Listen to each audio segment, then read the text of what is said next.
Okay, let's get started here. Good afternoon. My name is Mustafa Fall. I am a PhD candidate from the University of British Columbia. Thank you for coming out this afternoon to our roundtable 5, revisiting orality in the 21st century. This is going to be an exciting talk around the table of orality because we have some exciting speakers, and not only that, the topic of orality hits home for many of our speakers here today, and not only that, orality has been really a topic of controversies worldwide. Before I introduce our speakers, I would like to tell you a little bit about the procedure of this panel. First, I'm just going to give you each 15 minutes, a little bit longer for Professor Gloria. And then we're going to keep our question and comment. And at the end, we're going to have a dialogue. I would not call it a question answer session. I would call it a small dialogue around the idea of orality. Now, I'm just going to go ahead and introduce Luc Faustin. Luc Faustin, you are a PhD candidate in African Studies at the University of the French, Hispanic, and Italian Studies at the University of British Columbia. You are currently working on your doctoral thesis on aesthetic of transculturality in Francophone contemporary African novel under the direction of Professor Gloria Omeziri. You are using on many authors on your PhD doctoral studies. You are researching on Boubacar Boris Diop, Henri Lopez, Ken Bougoul, and Thierno Monembo. Do I call that right? Monembo. Without further ado, Luc is presenting on the topic of la parole transgressive du marginal dans le cavalier et son ombre de Boubacar Boris Diop. It's all yours, Luc. Thank you, sir. I'm going to be presenting in French. But you can feel free at the end to ask questions in English. So, mon thème, le sujet sur lequel je voudrais parler, c'est la dynamique transgressive de la parole du marginal dans Le Cavalier et son ombre de Boubacar Boris Diop. Donc, j'ai légèrement changé le sujet tel que cela a été préalablement indiqué sur le programme. Alors, publié en 1997, Le Cavalier et son ombre de Boubacar Boris Diop raconte les déboires d'un couple de jeunes Africains, Kadidia et Latsukabe en particulier, qui, après l'obtention de leurs diplômes universitaires en Occident, retournent dans leur pays d'origine. Ce retour va être une véritable descente aux enfers caractérisée par la misérable condition de vie de ces jeunes désœuvrés dans une ville postcoloniale appelée Nimzat. Cette condition de vie serait à l'origine de la disparition de Kadidia. Puis, 8 ans après sa disparition, Latsukabe, son compagnon, reçoit une lettre dans laquelle il est écrite « Latsukabe vient avant qu'il ne soit trop tard ». Commence alors un véritable voyage orphique de Latsukabe de Nimzat pour Bilenti, en passant par une ville intermédiaire où, pendant 3 jours d'attente, ce personnage narrateur voyage dans sa propre mémoire dans la tentative de reconstituer son passé avec Kadidia. Ce voyage onirique devient pathétique parce que Latsukabe sombre dans la folie, entre guillemets, similaire à celle vers laquelle sa compagne aurait auparavant lentement dérivé en étant obligée de créer des contes et en même temps l'identité de celui à qui elle raconte ses contes. Les principaux traits communs qui caractérisent les deux personnages sont l'inaction et les rêveries.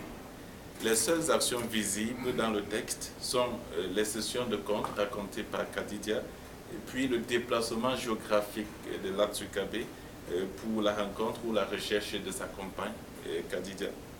L'univers où s'est gelée l'action devient perméable au récit réel entre guillemets, et imaginaire, débité par Latsukabe et Kadidia, personnages que la société met au banc pour avoir semblé identifier des traces de folie dans leur structure mentale.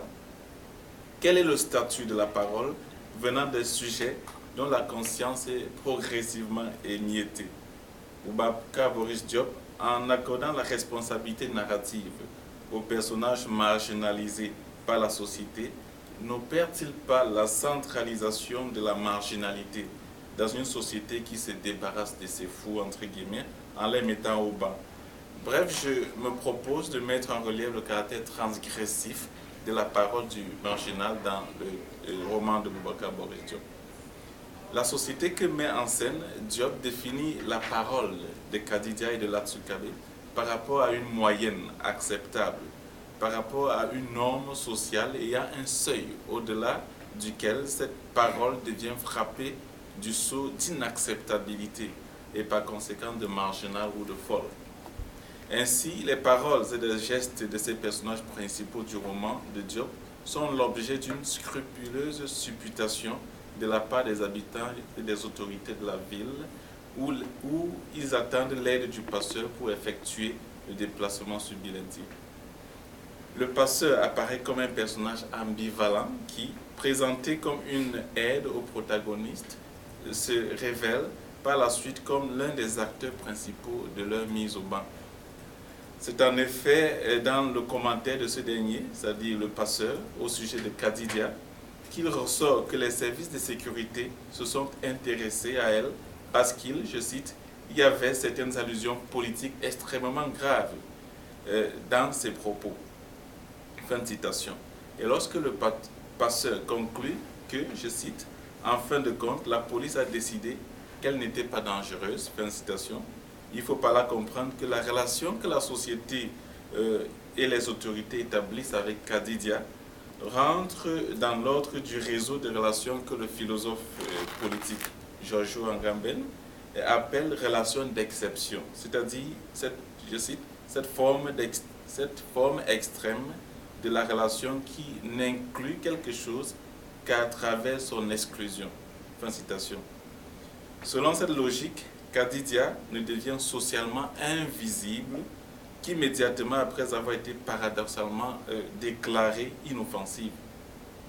De même, le passeur ne cède enfin à la demande obstinée de la part de Latsukabe de l'aide pour se rendre à Bilenti que pour l'isoler socialement. Les 3 jours d'attente auxquels le passeur soumet Latsukabe servent de temps de supputation similaire à celle dont Kadidia est l'objet. Cette supputation chez les 2 protagonistes prend la forme d'une initiation, mais il s'agit ici d'une initiation à rebours, au terme de laquelle les candidats sont exclus de la société, c'est-à-dire mis au banc pour folie. Michel Foucault a structuré positivement la maladie mentale.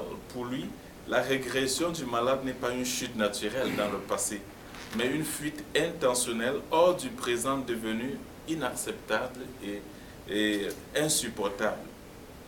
Mon ambition n'est pas d'élucider le phénomène de la maladie mentale dans le roman de Boris Boubacar Diop. Il s'agit plutôt de montrer que l'univers construit par la parole de ceux qu'on exclut pour folie structure pour le mieux une société rêvée.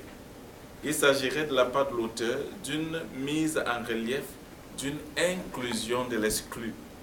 Inclusion rendue possible par l'art de la parole transgressive. La parole transgressive ici se réfère à un discours contradictoire à l'ordre social. Dans ce sens, à travers le conte intitulé « Le cavalier et son ombre », et dont elle impose l'audition à tout membre de la société rencontré sur son passage, Kadidia entend, je cite, redonner au peuple le goût de la liberté. Fin de citation. Ce faisant, le discours de Kadidia traduit une indifférenciation entre les structures du conte qu'elle a créées et les structures de la société. Mais il serait difficile d'établir un lien analogique entre cette indifférenciation et ce que la psychopathologie appellerait la confusion mentale.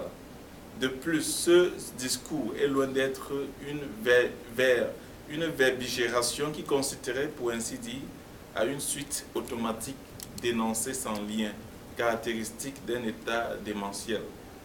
Bref, ce qui trouble l'ordre social dans le discours de Kadidia et de Latsukabe, c'est moins sa structure prétendument délirante que son enjeu idéologico-politique.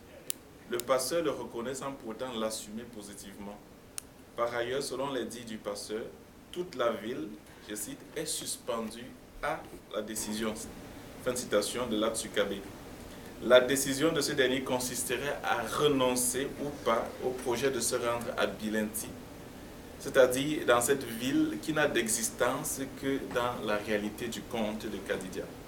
Or, le fait pour cette décision de mobiliser l'attention et l'intérêt de toute la ville dévoile l'enjeu non seulement de Bilenti, cette ville imaginaire, mais aussi du récit de Kadidia sur le devenir de la ville, voire sur la nation.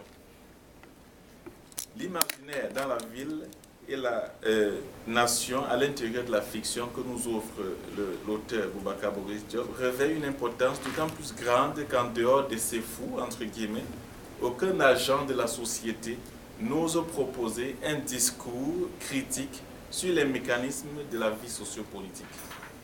Le cadre se prête plutôt à une résignation collective qui consiste à s'accommoder au diktat du président de la République et d'une clique d'élus.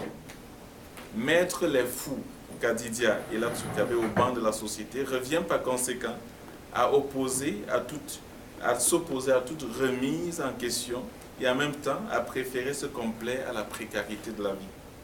La folie telle que les agents de la société la conçoivent chez Kadidia et l'Atsukabe est une entorse à la norme sociale. Le principal récit de Kadidia, le cavalier et son ombre, constitue une diatribe politique qui vilipende la corruption d'une clique d'élus qui travaille sur un projet dont la conteuse met l'accent sur l'absurdité. Une commission d'experts est chargée par le gouvernement de chercher dans l'histoire du pays un résistant inconnu dont on ferait le héros national. La commission est aussi chargée de construire un monument en l'honneur du héros identifié, lequel monument serait paradoxalement financé par l'ancienne puissance coloniale, contre qui le résistant aura au préalable combattu. C'est dit que le pouvoir étatique dans ce pays postcolonial se déploie et se développe sur une suite de contradictions. Après avoir 3 années durant recherché de manière infructueuse cette figure historique, et sous la pression des amis du Nord, la commission décide subitement de retrouver le dit héros. Or, le caractère soudain de la découverte du héros correspond au régime de corruption en vigueur. À la tyrannie du président de la République et du roi d'Apienga dans le texte, Kadidia oppose dans son récit un héros exemplaire.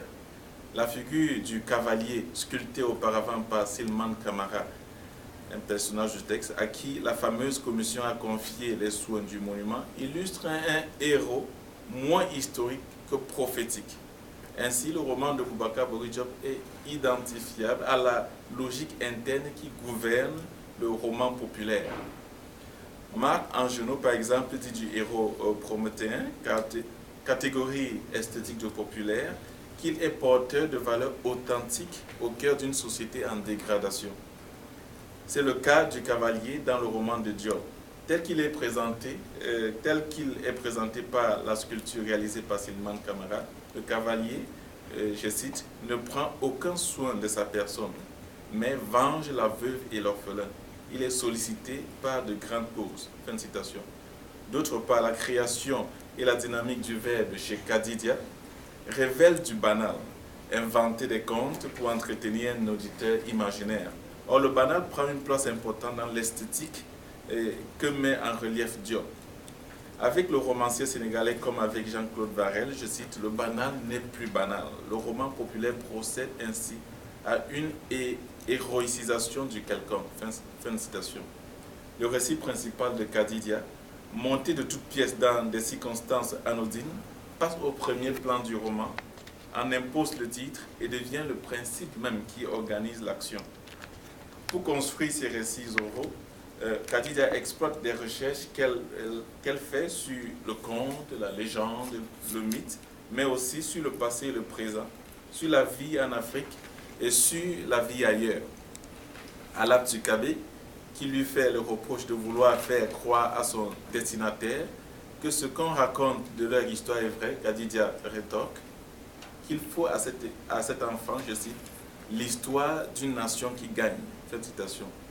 La voix de Khadija fait écho à celle de Orality, l'une des voix majeures de la littérature féminine africaine, qui en 2003 disait au sujet de son roman Orphée d'Afrique, où elle réécrit à sa manière le mythe antique, je cite, « Mon traitement est une approche comparative qui propose une nouvelle conclusion.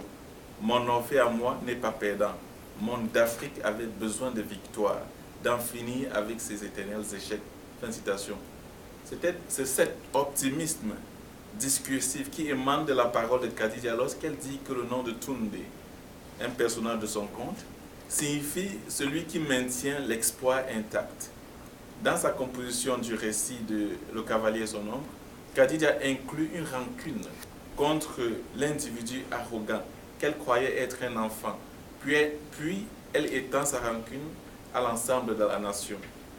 L'ambition de Khadija est de prouver que l'histoire du pays est une succession de trahisons et de lâchetés, de mensonges. L'entreprise du romancier sénégalais à travers la mise en scène de ces personnages marginaux consiste donc à remettre en question l'inviolabilité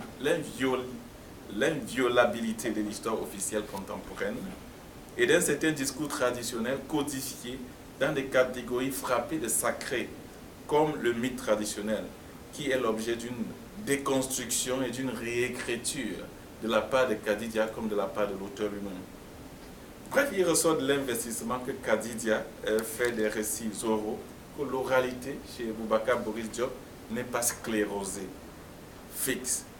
Elle ne célèbre pas le fétichisme du passé. C'est une oralité dynamique qui se sert à la fois de la tradition orale, réécrite à l'occasion, de l'histoire réinventée, de l'imagination, à condition que leur produit articule un discours contradictoire, transgressif, dans une société en perte de repères. La parole du marginal, dans le roman de Diop, apparaît finalement comme la métaphorisation du social dans ses crises et ses défis. Merci. Thank you very much. I'm sure you guys have a lot of questions and comments. We're going to get back to Luke after I present Dr. Onizeri and Dr. Robin Miller.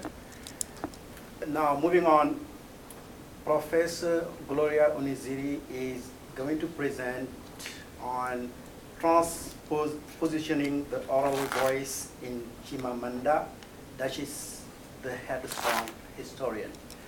Now, Professor Gloria Onizeri, you are a professor at the University of British Columbia, and you publish numerous studies on African and Caribbean authors such as Simon Schwarzbart, Maurice Condé, Amadou Nkrumah, and Ousmane Sambène. You are the author of La Parole Poétique de mes Césaires, published in Harmattan 1992, am I correct? And also, you also recently published a book titled Shaken Wisdom, Irony and Meaning in Post-Colonial African Fiction at the University of Virginia Press in 2011. Professor Gloria. Thank you. I go straight, I'm not repeating the topic. The problem of orality is crucial to the understanding of the relationship between African women, their social condition, and their struggle to be heard in the world.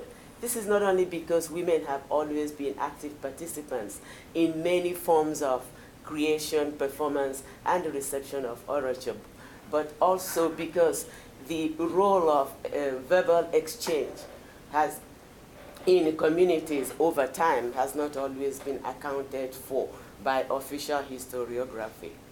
The importance of orality applies as much to historical reconstructions as to present identity politics. What requires some serious thought is a set of questions that concern the framework of the interpretation of orality itself. Are we speaking only of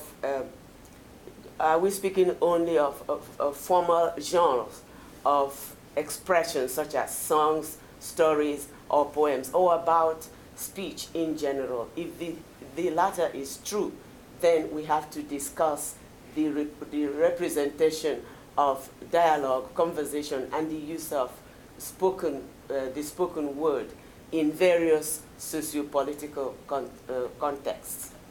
We have to deal with the question of gendered space and gendered community.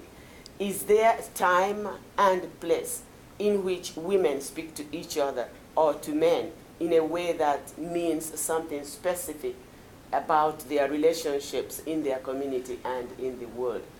If orality is better limited to some set of formally defined literary genres, where is the boundary to be drawn between formal and informal use of speech? When does a song, for example, make the transition from a spontaneous expression of sentiment, thought, or opinion to a fixed cultural form or formula? If African women writers inscribe orality into their work, what is the relationship between African women's orality and African women's writing? Is there an organic connection?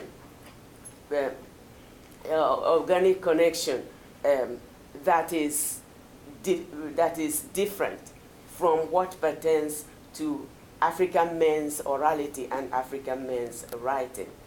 What do we mean when we say that an African woman author is talking about oral tradition? Or when we say that a female character is represented in a written fictional text as a traditional woman? Is that word, tradition, the same word that we use when we talk about oral tradition? If women's orality concerns the use of speech in general, that will have some implications for the way we approach African women's fiction. We want to interpret orality in dialogical terms, because the writer is helping us remember how women spoke in the past and perhaps speak now. She imagines herself in a dialogue with other women who would otherwise not be heard. She is dissatisfied with the way that women have been traditionalized through the collusion, traditionalized through previous representations, and wants to review those forms of representation. These positionings become significant in Adichie's traditional woman's story, the headstrong historian. This narrative offers a number of suggested responses to our questions on women or women's orality. The strategic use of the term historian is the in the story's title, draws our attention to one of the battlegrounds of orality, that is the question of historical records, and the old notion that Africa has a special problem with history because of its alleged disadvantage in the supposed oral written memory divide. There is one character, Afamefuna, who is identified as a professional historian at the end of the story. But the main character from the beginning is Afamefuna's grandmother, Nwamba, who is rather obviously headstrong herself. The ambiguity as to whom the title refers makes us ask what it means for a woman to be an historian. Adichie's story is not a nostalgic memoir about a deceased ancestor, but an implicit debate located on the old fault lines of orality, literacy divide of African historiography. What is new? This divide, the irony of that positioning is complicated by the usual stereotyped connotations of the word headstrong as applied to women who venture into patriarchal clubhouses. Yet, given that the dialogue takes place both underneath and over these fault lines, it may be that African women's orality itself is being reimagined as a conversation about memory and hope, rather than as a battle between old prejudices and those who have suffered under them. Not that the battle between oppressors and oppressed has been forgotten, as if oppression never happened. On the contrary, the refusal to be silent, to remain silent, is what brings the headstrong wrestler and the headstrong academic together. What is new is the way that the two understand their relationship with each other. And they are not the old and the new, the traditional and the modern, the passive and the active. Rather, they are two women sharing information, methodology, and thought over time, and learning together what they might become. Within the conceptual framework of orality, I have suggested the naming and the renaming process means that the struggle of women's orality is actually transcultural, in that it reaches into the interpretation of English and can be seen in the presence of the colonizing language in the thought of both headstrong historians. But that struggle also affirms the existence, the power, and the validity of the other language of the post-colony, a living Igbo language, in this case, that projects its meaning into the future rather than being relegated to a pre-colonial space of meaning. Widowed at a young age and harassed by acquisitive in-laws, the story's heroine, Nwamba, which means in Igbo, a child of wrestling, sends her only son to a missionary school in the hope that he will someday be able to defend her rights in the colonial court system. Ashamed and discouraged by her son's subsequent cultural alienation, she prayed and sacrificed for her daughter-in-law Mbeke to have a boy, because it would be her late husband come back and would bring a semblance of sense back into her world. But it will be the second child, a girl, that will fulfill Nwamba's desire. She knew that was the spirit of Obi Erika that had returned. Odd to have come in a girl, but who could predict the ways of the ancestors? Father Odono baptized her Grace. Nwamba called her Afamefuna, my name shall not be lost.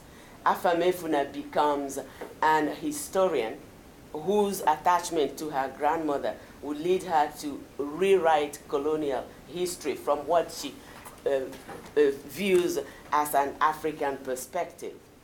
This transference of spirit based on an Igbo belief system, enables Adichie to script the voice of Nwamba. The voice of Nwamba, without the latter becoming either a cultural artifact or a written palimpsest of herself. Nwamba is the headstrong historian because her spoken word, as represented metonymically by her name, is neither lost nor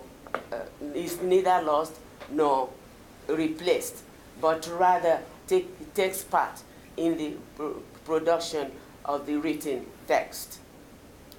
In an extensive study of the relationship between orality and women's writing, Obioma Nemeka stated, I quote, "Women as speaking subjects have been transformed into written objects through the collusion of the imperialistic subject and the patriarchal subject. And these beleaguered written objects are reinscribing their relevance as speaking, writing subjects." But in Nemeka's study, as in most discussions of African women writers, the focus has for the most part been on the writing subject first. The speaking subject tends to appear as a representative of a speech community that no longer is able to speak for itself except through the medium of writing. This underlying model often leaves many of us in the kind of quandary Nemeka expresses, and I quote, "Why do female protagonists consistently remain what I would call characters of reaffirmation, in the sense that they reaffirm the commonly accepted notions of women and women's reality? If we are to believe that the dichotomy of orality and literacy is as outmoded as the dichotomy of tradition and modernity, then we may have to rethink the relation between the African woman writer and the African woman speaker, who appears as a character in her own fiction. In the headstrong historian, one could speak of a linear relationship between Nwamba and her granddaughter, Grace. But perhaps this apparent chronological order is exactly that, a conventional narrative appearance that is ultimately belied by the living spiritual relationship between the speech acts of the grandmother and those of the granddaughter. The narrative starts with the point of view of a woman that presumably never wrote a text in the language in which the story is written, yet the story is framed as a prelude to a work of written history to be written by Grace. Both the narrative structure and the onomastic evocation of the text suggest a wrestling match of oralities, cultures speaking to and about each other, and a strategy of writing that can be co-opted by either side for various reasons, for various purposes. Though cast as a traditional woman, Nwamba sees the written word as her ally. Writing again becomes the ally of Afamefuna, who uses the court system in Lagos to officially, that is in writing, change her name from the priest's speech act, grace, to Nwamgba's speech act, Afamefuna. Nwamba shares the functional identity of the headstrong historian, though it is her granddaughter who will earn the written credentials of the historiographer. Nwamba is the first to conduct information gathering conversations. Through her friend Ayazo, who is a trader, she assembles knowledge of colonial history. She questions the very similitude of the witness accounts and compares sources. Her historical inquiry is arguably impartial because she never actually thinks about the colonizer as her enemy. Aware of the colonizer's superior weaponry and of the power of his language, she remains primarily concerned with harnessing that power to resolve conflicts in her own world, largely gendered conflicts that pit the woman wrestler against a political structure that, despite a complex structure of checks and balances, tends to come down on the side of patriarchy. The ironical betrayal of the white world and its verbal and literal firepower is that the son she sends to learn what she thought to be an empowering language became a more absolute patriarch than any of the elders she had known. With a recurring expression, it was Grace who, the last 2 pages condense Grace's life as a promising academic turned headstrong historian. It was Grace who suggests a reinsertion of orality into the text at the precise moment when it seemed to be celebrating its return to the archival fold. Ironically, it was this same Grace who had to sneak away from school during exam time to stand alone at her grandmother's deathbed. She's the one who will seek to rewrite history. But this rewriting is not a translation of her grandmother's speech into writing.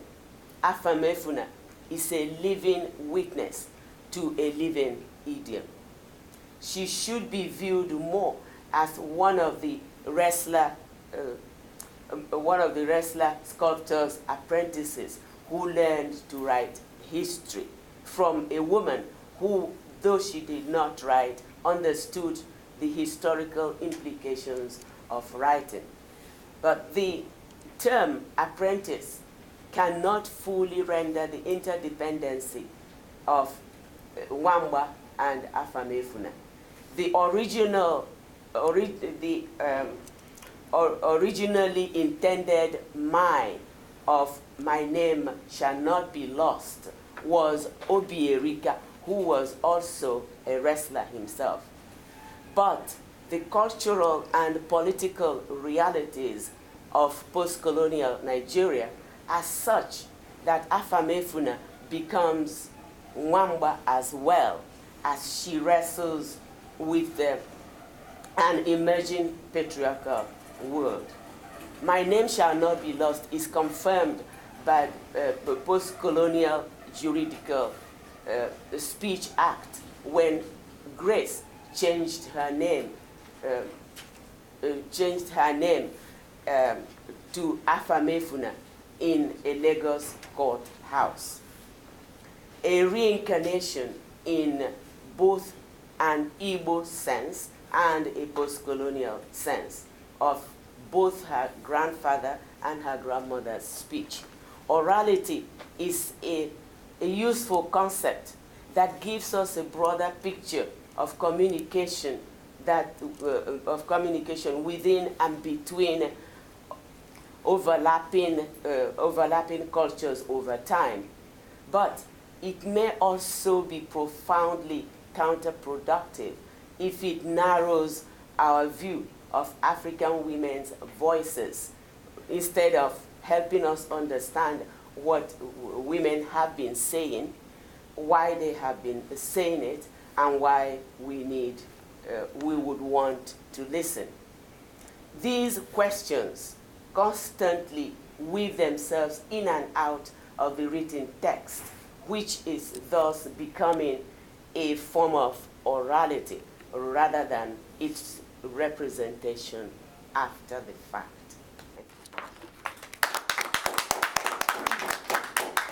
Thank you, Professor Gloria. Professor Gloria raised a lot of questions and answers. You know, you guys, I'm sure what she just talked about will generate a lot of interest and questions. So keep your calm on. This is going to be exciting. I'm just going to move to Dr. Miller, Robert Miller. Dr. Miller, you are a teacher. You teach French at the University of British Columbia. You teach French and African Studies. And you publish extensively in the studies of African Francophone literature, and also you publish on GMC L'Ecclésio. Dr. Miller. Thank you. Discussion of the hermeneutics of orality. Much of the controversy and debate in post-colonial African philosophy has been born in one way or another out of either implicitly oral sources of knowledge or the significance attached to the divide between oral and written forms of language. Yet the corpus of philosophical study and reflection on the concept of orality itself is rather sparse, at least in comparison to the interest attached to this concept in fields such as anthropology, cultural studies, and literature. As Samuel Imbo has said, quote, "The debate about texts has remained mostly subterranean, only occasionally bubbling to the surface, and even then only as a side issue," unquote. What I'm proposing is a framework for understanding the relationship between orality and African philosophy as it has played out through ongoing discussions of the meaning and purpose of this discipline. So I've suggested three modes for this framework: an oppositional mode, a transpositional mode, and a hermeneutic mode. So to start with the oppositional mode, in this point of view, orality is the vehicle of ethnophilosophy and cannot be an adequate means of philosophical inquiry. Paulin Huntonji asks if oral tradition should not be included in the literature on which philosophy must be based if it is to be considered legitimate philosophy. In answer to this question, he puts forward the hypothesis that, quote, "oral tradition is dominated by the fear of forgetting. This forces people to hoard their memories jealously, heaping them up in a global wisdom, simultaneously present, always ready to be applied, perpetually available. In these conditions, the mind is too preoccupied with preserving knowledge to find freedom to criticize it," unquote. On the other hand, quote, "by guaranteeing a permanent record, written archives make actual memory superfluous and give full rein to the boldness of the mind," unquote. The inability to criticize the knowledge that orality is so desperately struggling to preserve links the latter irremediably to the ethnophilosophy on which Huntonji led the attack, because ethnophilosophy, from Father Temples to his alleged followers, is based on the assumption of a collective, unanimous mode of thought that could never actually be subject to critical scrutiny or historical change. The second mode, called transpositional mode, this term refers to discussions of orality that have softened, loosened, or downplayed the association of orality with ethnophilosophy.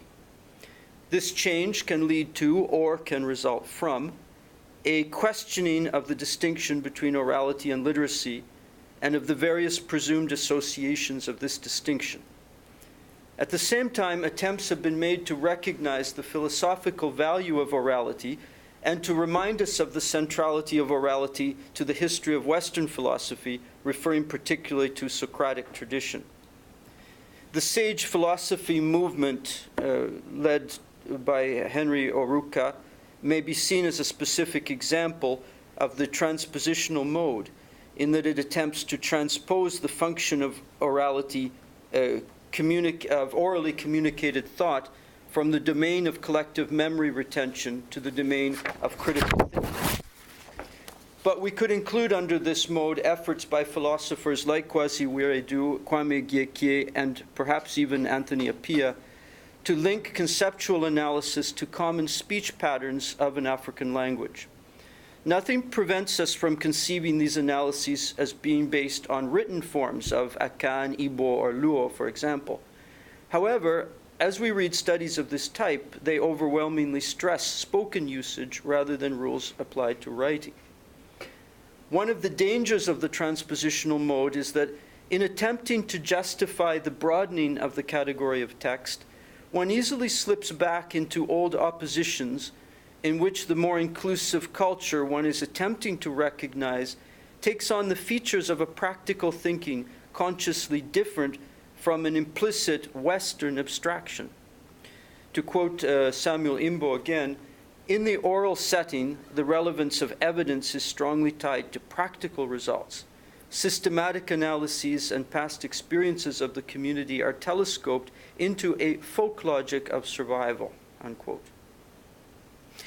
Wiredu's transpositional discussion of orality is perhaps on somewhat firmer ground, in that he posits a definition of orality that is not linked a priori to any given culture or philosophical tradition. He defines oral tradition as, quote, a transmission of ideas from generation to generation by means of the spoken word and any associated devices short of writing, unquote. He then debunks the notion that any philosophy can escape the influence of daily verbal, implicitly oral, use of the natural language that constitutes the philosopher's point of reference. Quote, there is no such thing as an exclusively written tradition. For good or ill, language has an immeasurable influence on philosophical thinking. In the abstract, one might suppose that language is merely an instrument of communication, that this might encourage one to think that the alleged influence of language on philosophy might be a myth. On the contrary, the syntax and vocabulary of a language can and do predispose people to think in certain ways that do not always demonstrate insight, unquote.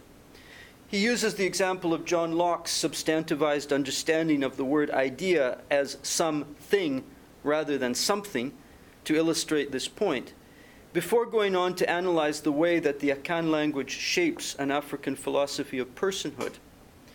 Wiredu's cross-cultural approach, referring to several examples from different African cultures, is certainly designed to persuade us that his analysis is widely applicable.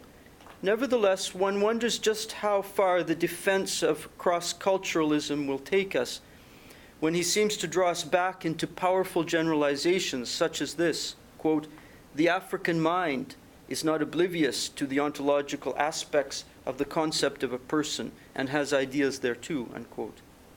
Suddenly, orality ceases to be a philosophical means of repositioning itself and becomes once again a way of naming African culture as something fundamentally different from Western culture. I'm not questioning Wiredu's right or anyone else's right to do this. I only want to suggest that this is an example of the uncontrollable character of this transpositional mode.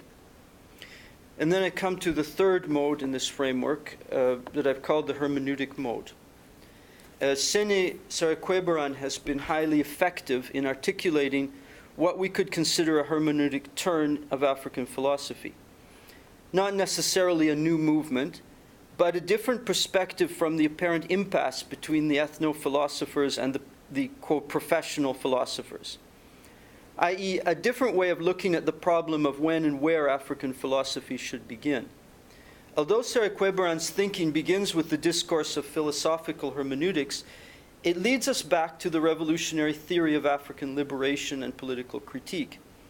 Hermeneutics represents a perspective that has existed in many different cultures, if not all cultures, that have had to deal with documents and witnesses inherited from the past.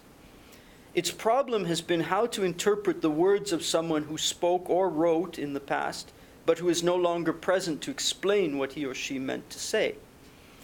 Whereas traditional hermeneuticists believed, and still believe in fact, that the intended truth of the other has a stable and eternal nature, so that our problem is how to find the best method for accurately uncovering that truth, late 20th century hermeneuticists such as Hans-Georg Gadamer argued that truth is constantly being reconfigured through a fusion of horizons. The horizon of the person who first expressed the truth and the person who now has to bring that truth into the lived reality of his or her immediate lived experience in the world. For Serekweberan, both the ethno-philosophers, especially Senghor and Temples, and the professional philosophers, especially Huntonji, have failed to take into account their own horizon, that is, the lived experience in history from which their interpretation of being African begins. Ethno-philosophers like Senghor simply tried to invert the negative stereotypes of African savagery, in quotations, thinking he could somehow turn them into a positive affirmation of selfhood. But because, according to Serekweberan, he failed to start from the problem of colonial oppression itself, he only succeeded in solidifying a mythology that was already in place. Serekweberan calls this occlusion. On the other hand, academics like Huntonji failed to recognize that their universal thinking had to start somewhere. As a result, they bought into the assumption that Africans thinking about themselves and the world could only begin, or at least emerge into the redemptive light of the academic journal, with the very act that denied them that right. Serekweberan calls this exclusion. He explains thus the goal of African philosophy understood from a hermeneutic perspective. Quote, "For us contemporary Africans, the time and the milieu within which the discourse of African philosophy is elaborated is the actuality of our post-colonial enigmatic present. To think the historicity and presence of situatedness means to concretely query the contradictions of our post-colonial and independent Africa, to constitute out of our essential problems the central and guiding questions of African philosophical thought." Unquote. But then, is it possible to talk about being situated in history without really contending with the problem of tradition? And the two thinkers Serekweberan relies on most to map out the situatedness of contemporary Africans are Frantz Fanon, particularly referring to national consciousness, and Amilcar Cabral, particularly referring to the notion of return to the source. As important as insightful as the thinking of these two leaders, writers is, do they not represent some real limits in understanding the present-day realities of many Africans? It might be possible to view orality as a hermeneutic mode in itself. The moment for Africans to speak to each other is always with us and needs to account for the most urgent and immediate circumstances of lived experience. But the conversation is always framed, interrupted, and projected through multiple horizons of historical experience. African philosophy could be seen as a forum that reflects the inadequacy of a philosophy that allows a faculty club mentality to blind it to its own potential contradictions, to relationships between thinking out problems here and now and the history that would allow us to explain what that here and now is all about, and especially to the ongoing implications of marginalization. Commenting on the role of oral narrative and dialogue in African philosophy, Richard Bell puts it this way, quote, "Although it is certainly true, as Fanon said about 30 years ago, that, quote, African culture will take concrete shape around the struggle of its people, unquote, that struggle is also expressed by and lived through the manifold forms of their local democratic traditions.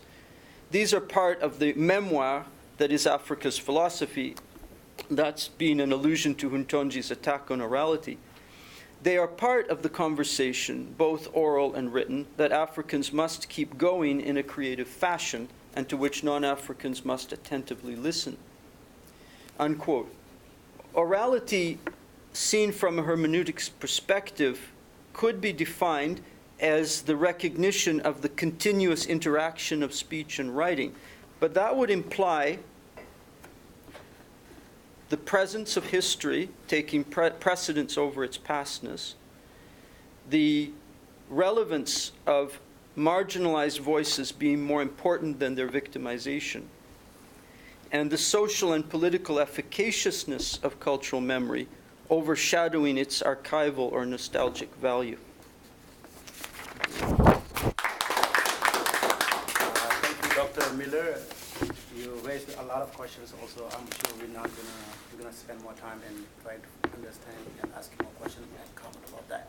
So I'm just going to do a rapid transition because actually I was supposed to present first.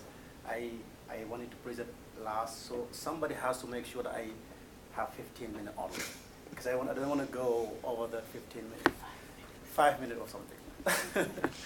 Now what I'm going to do today is I'm just going to take this from a linguistic angle. Maybe try to take the word, the concept of orality, and oppose it or contrast this word with literacy. Rethinking the literacy and orality divide in language education in the context of West Africa is the topic of my presentation today. Given the controversies surrounding the concept of literacy and orality throughout history, it is going to be really a daunting task for me as a linguist to really want to deconstruct or analyze this concept within 15-minute time frame, because what really constitutes literacy and orality has always been an object of intense debate across culture and across academic disciplines. Literacy is really as complex as orality, because the cognitive mechanism that compose this concept are complex as well. Linguists still do not know what are the cognitive processes involved in reading, writing as the two components of literacy, and then they still don't know all the cognitive processes involved in speaking or listening as other components of orality. Because each of these cognitive components can constitute an object of study. Perhaps what I'm going to do today with you is to begin this talk by giving you a set of general definitions associated with both literacy and orality, and maybe analyze this concept within the context, social-cultural context, relation of power, and linguistic ideologies. And then end by asking myself, let my devil's advocate, for example, asking me the following question. Number one, has there been any interconnectedness between literacy and orality in pre-colonial Africa? How did what Zeni Bok and David call in their book, Alternative Perspective on Orality, Literacy, and Education, how did this divide between orality and literacy come about? And what are some of the impact or consequences on our education system today? And can we reconcile these two concepts? Are they separate, or we can have them as one? Now, if you look at definition, the first definition of orality is generally termed as the ability that someone has to communicate through spoken words. That's the general definition we have of orality.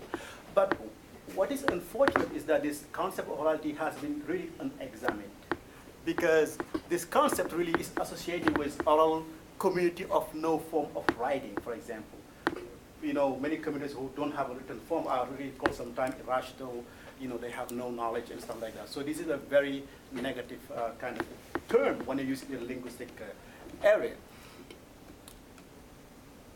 Now, if you take this term and actually contrast this term with the term orality, you're going to find that there's a set of definition based on literacy. For example, we talk about now emergent literacy, which is basically a natural linguistic development progression from language to language. When a child starts working, or when a child is born, the language he or he's learning at home is called emergent literacy.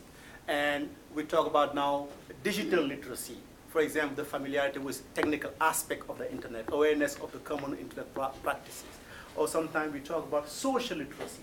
And I think this term is very, very important when you talk about social literacy, because that's where you're going to know in my presentation, that literacy is not actually about reading and writing. People spoke and they read before even being able to read and write. And I'm going to try to demonstrate that here in my presentation. But before I actually answer all my devil's advocate questions, what I'm going to do first, I'm going to go to talk about the literacy orality divide and the colonial factor, for example. And because it's very important, you have to take this notion into its socio-cultural context in order to understand it. All civilizations, like I said, display a form of literacy and orality. And one author who really spent his time trying to argue that is Ngugi wa Thiong'o in 1986, when the book he wrote about decolonizing the mind. And his book, I quote, "Writing is the representation of sound with visual symbols, from the simplest note among shepherds to tell numbers in a herd," and I'm underlining the word, to tell number in a herd, or hieroglyphs among Ajikuyu, Jiganding, Singer, to the most complicated and different letter and picture writing system of the world today. So that understood here, what Ngugi was trying to argue here is now writing is not basically what how we understand it today as the correspondence between phoneme and grapheme. It's more than that. And you can say that the example I would like to give here before I move on is that I have this, when you go to Senegal, there's a tribe, no, I would not call it tribe, a family, actually is related to me, and these people, they spoke to each other not using what as we call it today, words or grapheme or phoneme. So I call it the different level of shoes reading, like shoes. And the first one is if you're going to a family to look for a wife, or you see your grandma and say, "Grandma, I want to have a wife and I want to be married." It's like, oh, now I have to know your auntie, you can go see your auntie.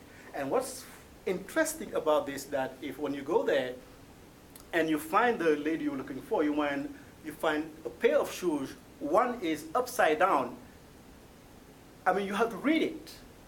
It means that this person is she's talking with somebody else. So you don't have to say, "Hey, I like you," or something. You have to just read the shoes. Okay? So that's a form of reading. And then when you go the second time, come to see this girl, and you see that both shoes are upside down, it's another way of reading that, which means that, "Oh, I'm sorry, I'm taken." If you come now at the third level of reading, shoes reading, at the end you will see that none of the shoes is upside down. What does it mean? Can you guys guess? I'm available.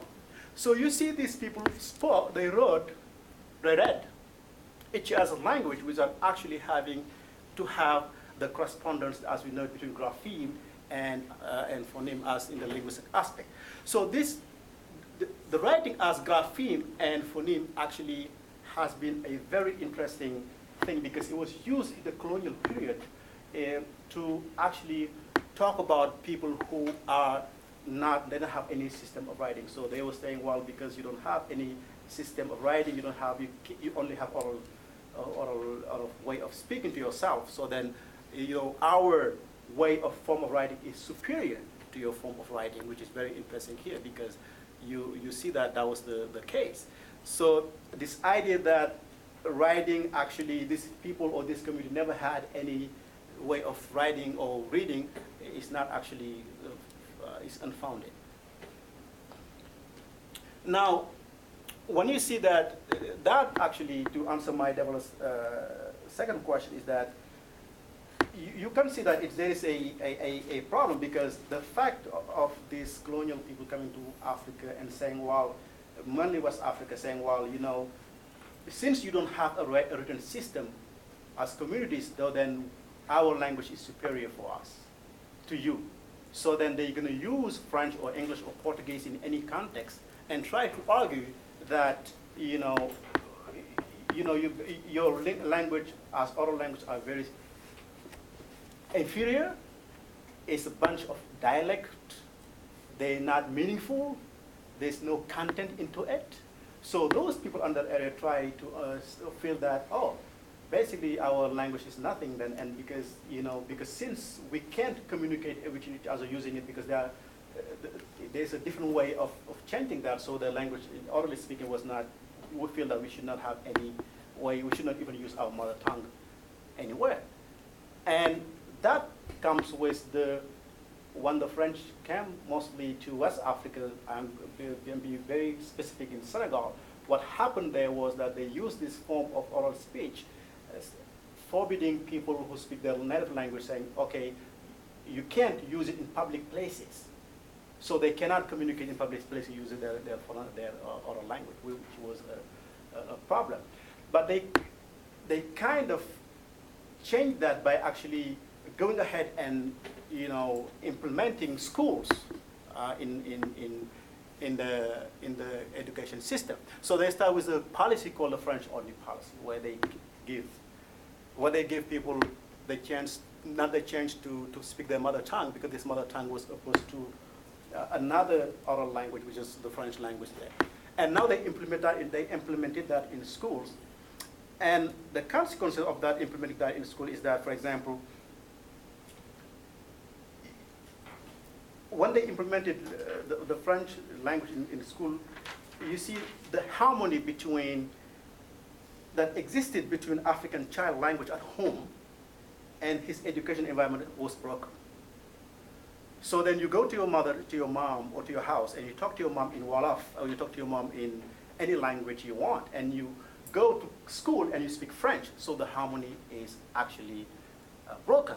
So then the child cognitively becomes confused, and that's what Ngugi wa Thiong'o called children, they learn a language, French or whatever they learn, but it's actually a cerebral activity, it's not an emotionally felt experience. Like they're learning it, but they don't know what they're learning, because this cohabitation or this harmony between home language and school language is actually disconnected, is also broken. And interestingly enough, if you look at James Cumming, who wrote a book about the relationship between mother tongue and second language learning, he's trying to argue that not only that, the cognitive system of the child is broken. When he or she starts learning a language without having access to his or her mother tongue, that actually changed the whole dynamics and changed the whole process, cognitively speaking. I strongly believe that this area needs some serious scrutiny, because there are not many research done in that, like children who start their mother tongue, who start a second language without even knowing their mother tongue.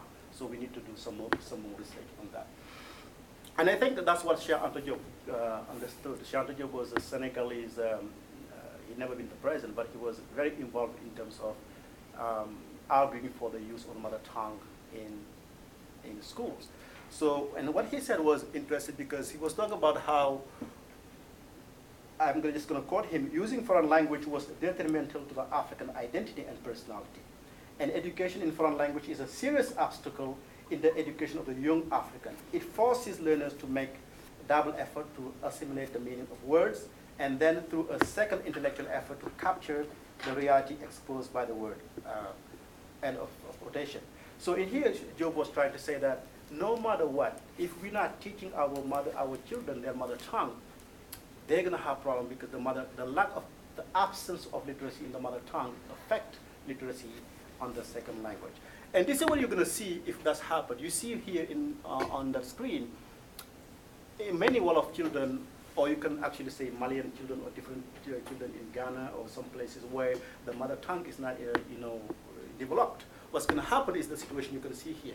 First, they can speak and listen to their mother tongue, and then they go learn a second language, which is a problem, because they cannot transfer here any writing or reading in a second language. So these children will be disadvantaged compared to other children that kind of learn their mother tongue, that have 4 skills in their mother tongue before they learn a second language. So this is the problem.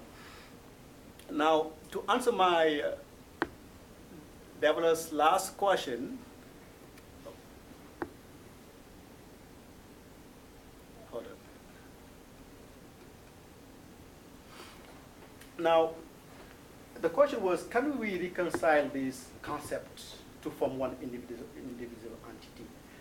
I would like to say that, first, we need to really think in terms of having to have the literacy and oral divide inherited from colonialism. Because this means what? It means to develop a mother tongue literacy program in African languages before introducing foreign language in the education system. And I think that's the most important things that we have to understand, that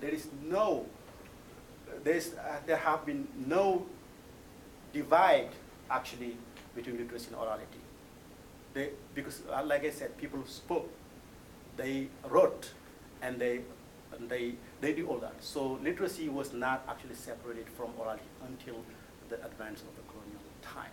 So we need to really know that and try to make sure that we develop our mother tongue in many schools in Africa before these children go ahead and learn a second language or a third language, anything like that. And I also think that number two, I just talk about that. Reconcile this concept means what? It means that the divide between literacy and orality was an imposed concept. And we need to dust off this concept and many other concepts we use of the colonial connotation.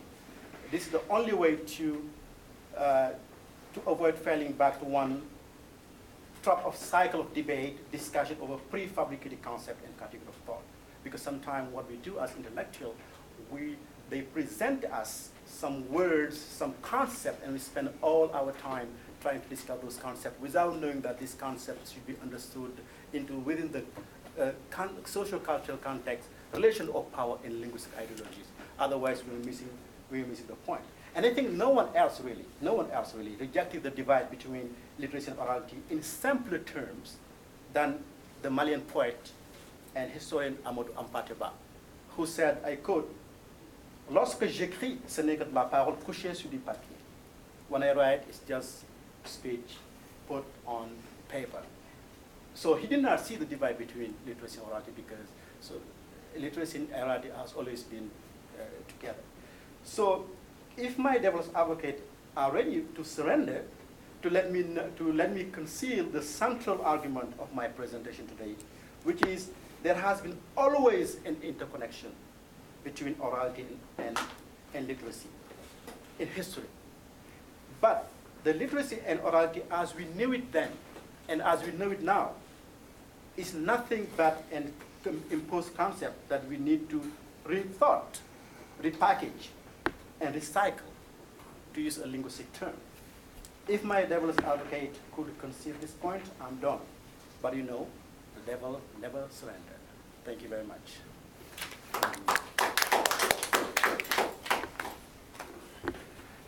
Now, what we're going to do, I'm not going to ask myself questions. I'm just going to move on and ask people if you guys have any questions. We have raised a lot of topics here, from Luke Fossing when he was talking about the marginalized voice in Boubacar's Boris Job, where the voice of female Khadija was marginalized, and how do we understand that discourse of the voice compared to the voice of the people, and how representative it is. And Luke also touching upon a very important point, what is discourse in that realm, in the universe of orality. And he also talked about something really that I had I'm going to ask a question there. Orality is not fixed, it is a very dynamic force. So I think also that was a very important question, point that Luke raised up there. Professor Gloria also raised a lot of questions, the importance of orality and what it means, and the boundaries between informal and formal orality. What are some of the voice of women of orality? Can we talk about a woman orality versus a man orality? What are the boundaries between those two?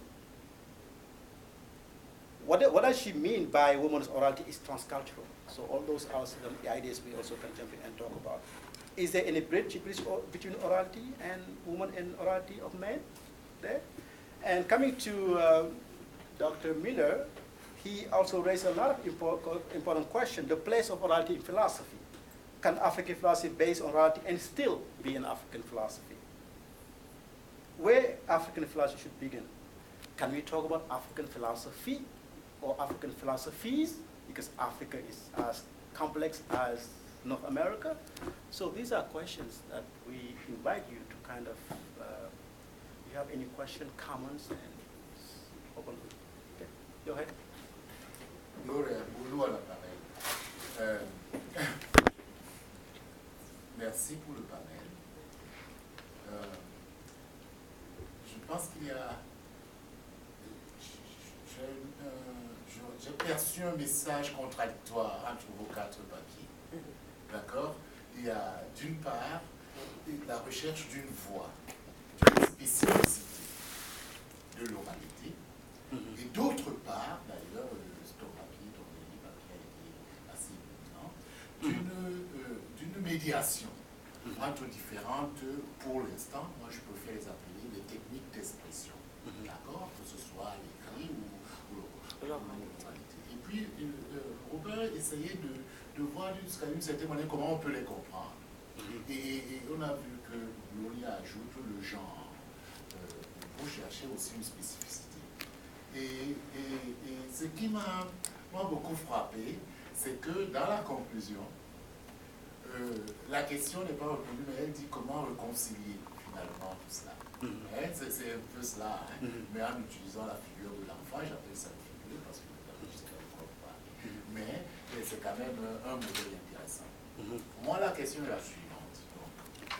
Est-ce qu'on n'est pas un peu en train de vouloir trop faire avec cette conceptualisation assez finalement qui n'a aucun fondement ni philosophique ni pragmatique de cette notion d'expression qui finalement qui est là pour représenter d'une certaine manière une réalité dans des contextes culturels, traditionnels, sociologiques totalement différents. Ou bien est-ce que ce vieux débat, parce que c'est un très vieux débat, entre l'expérience, parce que ça c'est vraiment la clé dans vos expériences, les figures d'expérience au niveau de l'expression authentique, ça c'est les textes de Boulot. C'est comment cette femme-là a une voix si spécifique qu'on devrait la questionner par rapport à une autre personne qui pourrait transporter le récit. Ou bien aussi, on voit cette violence, la transgression dans votre texte. Comment on peut donc la question est finalement, est-ce qu'on n'est pas en train d'abord de trop vouloir faire, c'est un vieux débat, mais est-ce que finalement il n'y a pas un autre moyen de poser cette question-là? Et c'est ça. Et la question est, quelles seraient les possibilités de reposer cette question de l'oralité ou ces questions de l'oralité en essayant de tenir compte finalement à la fois des contextes sociologiques. Le roman le fait un peu, mais par exemple, mais finalement, quand vous voulez expliquer la folie, vous allez encore chez Foucault. Donc je me rends compte que vous avez encore besoin de cette philosophie continentale qui essaie de rejeter au père pour comprendre ce qui se passe dans ce contexte sociologique spécifique. Et là, j'ai des problèmes avec ça. Finalement, ce qu'il faut qu'on est là. Quel est le débat? Donc c'est un peu cela mes tensions. C'est plutôt dans l'épistémologie de l'oralité, je n'arrive pas à la comprendre. Et c'est aussi dans les questions qui se mélangent entre oral, littératie, et aussi oralité, genre, donc une voix propre, la voix propre, à la fois voix avec la voix, mais voix aussi avec le chemin d'une oralité authentiquement africaine. Je ne sais pas si c'est clair, ce que je dis, mais c'est un peu cela. C'est juste que vous avez commencé par parler d'un genre où il n'y a aucun fondement, c'est ça que je n'ai pas compris. Comment? Vous avez parlé de non-fondement de ce débat. Non, que ça risque de devenir... c'est un débat qui... C'est comme perpétuel. Pas que non-fondement, comme d'ailleurs on en discute, raison de plus, donc c'est fondé d'une certaine manière. Non, je dis, ça devient très cyclique, ce débat-là. Il tourne, et on n'arrive pas à trouver... C'est finalement le débat la poule et l'œuf. Donc on n'arrive plus à trouver le sens de la question. Mais peut-être qu'il faudra se reposer d'autres sortes de questions. Bon, je me demandais si on n'a pas en général, je crois que les trois, oui, qu'on on a présenté l'oralité et l'écriture comme des aspects de connaissances qui existent en même temps. D'accord. Et il est vrai qu'avant l'écriture, chez nous, je ne sais pas quand, jusqu'à aussi loin qu'on puisse aller, mais c'est qu'avant, il y avait l'oralité, on parlait, c'était la voix. Mais c'est que depuis qu'on a commencé, que c'est quand on parle de, ici, avec Wamba et sa petite fille, que ce sont deux formes de connaissances qui existent ensemble. D'accord. Et donc je crois que tous les quatre, on a dit qu'ils n'existaient pas séparément. C'est-à-dire, on ne peut pas, voilà ici, c'est-à-dire écarter, voilà, d'un côté c'est l'oralité, l'autre c'est l'écriture. Je crois que c'était là le fond. Mais peut-être que quelqu'un de voudrait d'abord commencer. Allez, peut-être que Luc voudrait commencer, je ne sais pas. Oui, je ne pense pas que le débat... Sorry, maybe we have to bring it to English. English.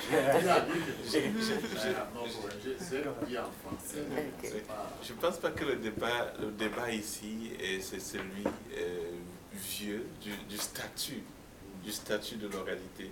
Mais il s'agit ici du débat de l'articulation, pour revenir dans mon cas, de l'articulation de cette oralité dans des textes contemporains, pour revenir dans le cas précis de ma recherche ici, de cette articulation.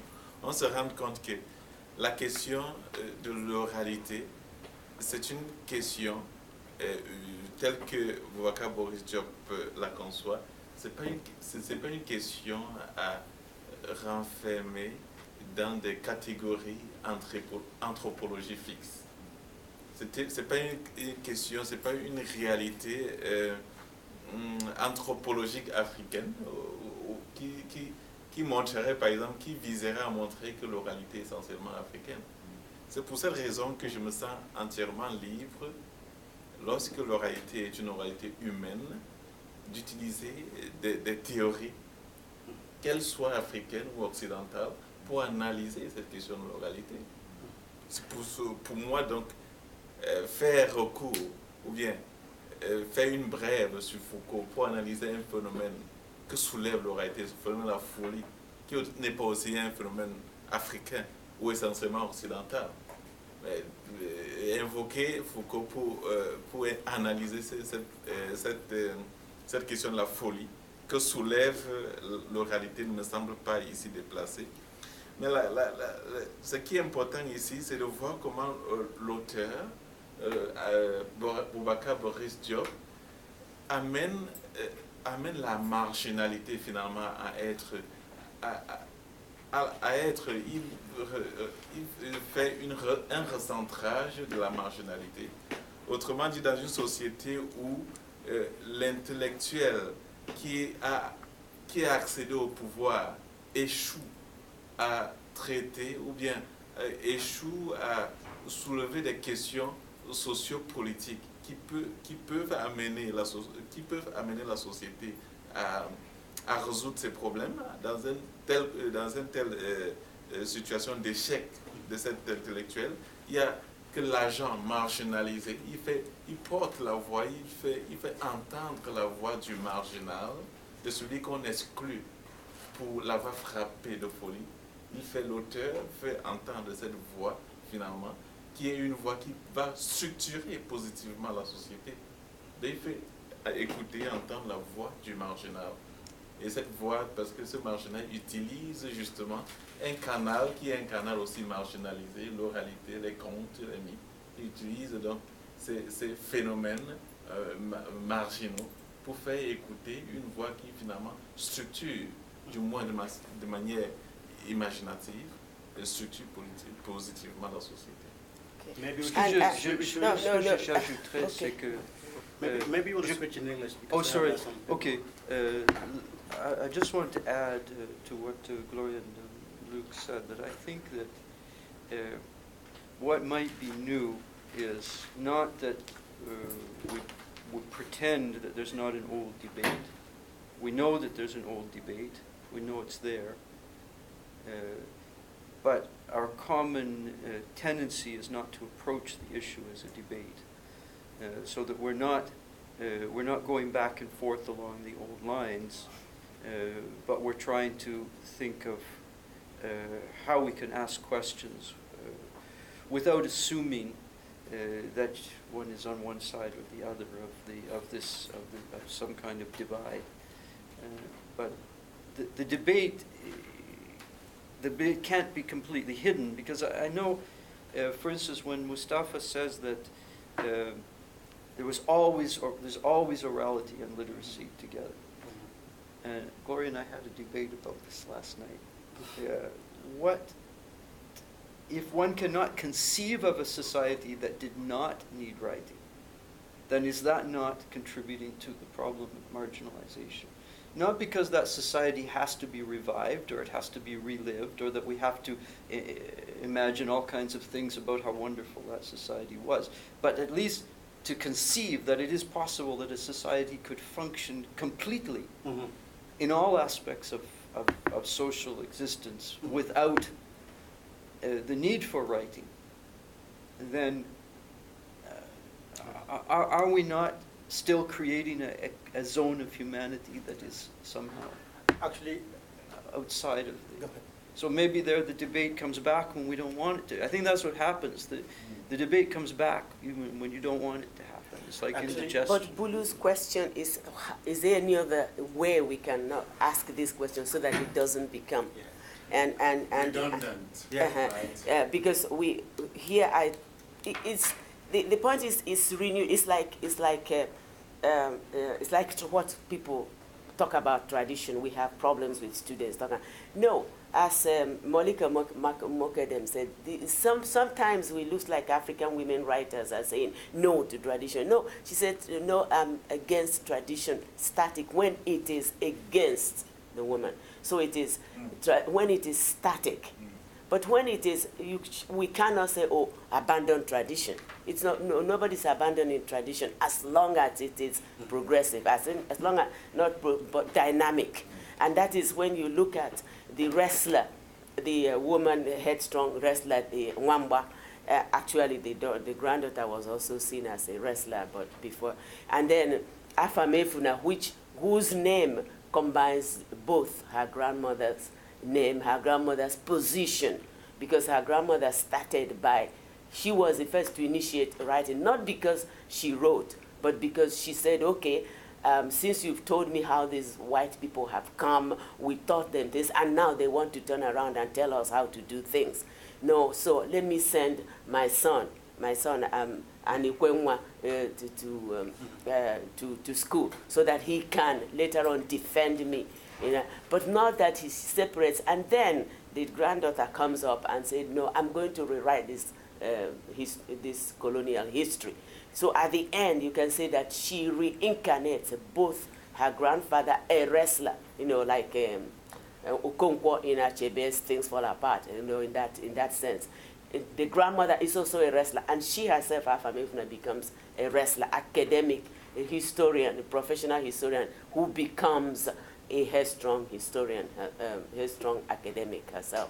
So it's all tied together so that you cannot remove the writing from the orality. I would like maybe to make a small comment and give somebody else to intervene there. I mean, what I'm coming from a linguistic angle. And what I was trying to say, for example, was that, you know, there has never been a divide between literacy and orality. And what I said was echoed by all of these guys here, because I think orality and literacy as we know it today was a term, and I think that's where you're referring to.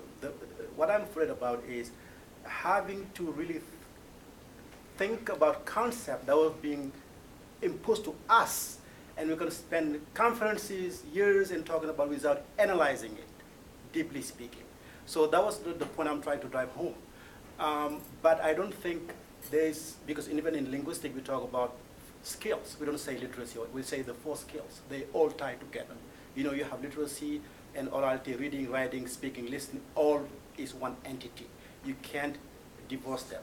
And I think that's the most important thing. I think the question we should ask is, I mean, are we talking about something that is actually being imposed to us, where did it come from, and why we're also spending time talking about it over and over and over, without repackaging it, without recycling it, and see where we're coming from. I think the gentleman over there had a question. I think that's it's a very important question that we think more in terms of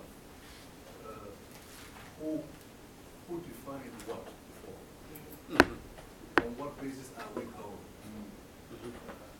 If we look at it from that perspective, then all the papers that you presented make a lot of sense in the sense that they are and looking back at that, attempting to redefine, to look at things from a different perspective, from what we had inherited.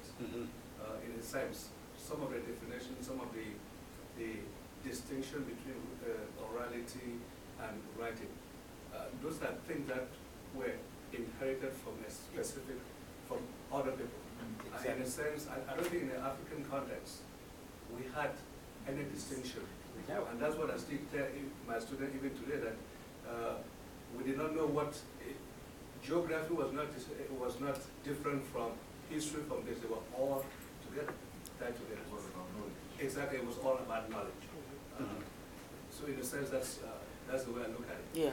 That you basically going back to that source of the knowledge. That's knowledge. Someone else? Any question, comment, something you want to share? Just a question to Gloria, because coming from cultural studies and being a feminist, to impose on me. Who is being feminist? Me, You or I? me, not you. Not you. I am a feminist, although I have a male voice. Okay. And I'm just trying to understand, Gloria, to what extent then this question of being a subject, a female subject, carrying on the history is so specific, or would produce something more specific than if my voice actually carrying on this history. I truly understand the metaphor of my name shall not be lost. I truly understand that. I'm wondering if we play a little game here of changing the figures or the genital representation of this character, if you still have the same kind of reading of this particular character. So, in other words, the question I'm asking is about authenticity and representation. Yes. Because you tend to avoid that aspect, whereas it's still, for me, foundational for we to understand this narrative. The problem is, what is authenticity? Yeah. Authenticity is when it gets to bring out the whole, because in fact to be able to attain the whole picture of authenticity, it will, just like Afamefuna is connecting both the grandmother. It's true, Afamefuna was the original Mai, I said it's Obi Erika, the father, who was a wrestler himself. But it also takes up the grandmother's position as a woman wrestler herself, a historical wrestler. So the fact that the woman did not want, others would want a boy, or my boy who will replace. But his boy, her boy, and Ikwenwa, who was the father of Afamefuna, or Grace, according to the priest, did not do it. When he got into the priesthood, he became just as patriarchal as the colonialists. So she decided to use the granddaughter without even forcing her. The granddaughter herself decided, I'm not going to. I don't know if you've read that Adichie's story, the headstrong historian. Because at the end, her husband, the marriage had to end because the husband said, why are you wasting your time with all this orality about Africa? He was also Igbo himself. But she said, forget it, because she has something to offer the people. And just as the grandmother carried on the story, carried on the history, the same way Afamefuna carried, or Grace before, decided to leave the name Grace and answer Afamefuna in order to carry along the history of the family. So I'm not saying that whether it's a man who says it or it's a woman who says it, it's not important to me. I was just asking, what is the relationship between African women's orality and African women's writing? Is there an organic connection when it, when it pertains, when it refers to men's orality and men's writing? Because when the man won't do it, then the man, my mother always said, I always give it to this. When I was going to secondary school and my father was chancellor, my mother said, if you won't do it, I will do it. And of course he didn't, he came back and joined. So that's exactly what I'm saying, carrying the history. It doesn't matter who does it, but whoever is ready to be alienated, subsequently culturally alienated, will be put aside and somebody else takes over. The Afanifuna, when she first gave the name or conceived of the name, it was quite a patriarchal idea, as it was supposed to be her husband who was supposed to be coming back. But the thing is that when she found out that the spirit of Obierica came in a girl, she was a little surprised. She thought, oh, that's odd. It's kind of outside. So it questioned the categories that she had in mind, but then she was ready to accept that the ancestors have a different way of doing it. So I'll change. Incidentally, this is taken up by Chinua Achebe had first done it in Aunties of the Savannah when the child was born to what are their names now? The one that was killed, the journalist, and she named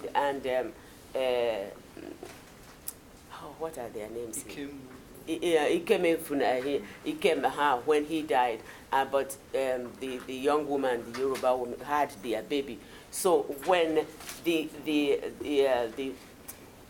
what's their names? So can somebody remind me of their Beatrice? But she didn't answer Beatrice. Beatrice, when she said, she named the child Amechi, and that's a name of a boy.